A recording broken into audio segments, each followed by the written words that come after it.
Wow. It's amazing to think it's 100 years ago. The personal is political.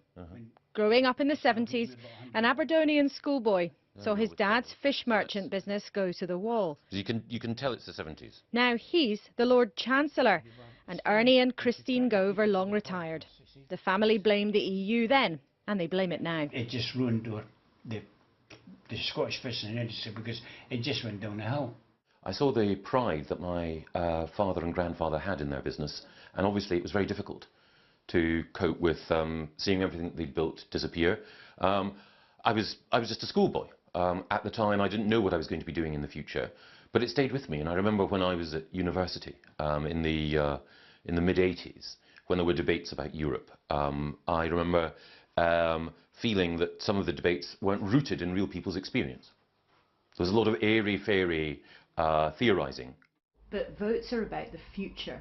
And as we talk this afternoon, 10 days away from the vote, you can't tell voters how our economy would work. You can't tell voters how we would continue to trade with the rest of the EU.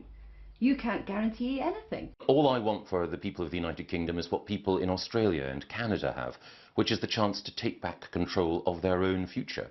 So, in that sense, I'm not suggesting that Britain boldly goes where no man has gone before. I'm suggesting that Britain becomes an independent, self-governing country. Taking on his friends in the cabinet in the fight of their lives, he believes a leaked memo shows Turkey is on its way into the EU, despite what his colleagues say. I understand why there are some people who say that Turkey won't join the European Union anytime soon, but the evidence is that the British government and the European Union are actively working towards Turkey joining the European Union and Turkish citizens being able to travel throughout the EU.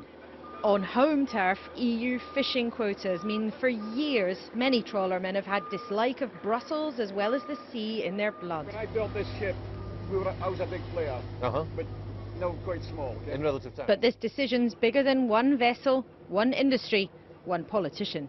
The people of this country have decided to use this debate as an opportunity to say that the assumptions that the political establishment have had have been wrong, and that they're going to send a very clear instruction, I think, on June the 23rd to the establishment, that they want a different course, a change in direction. Sounds suspiciously like a prediction the country will vote to leave. Both sides have 10 days to persuade you.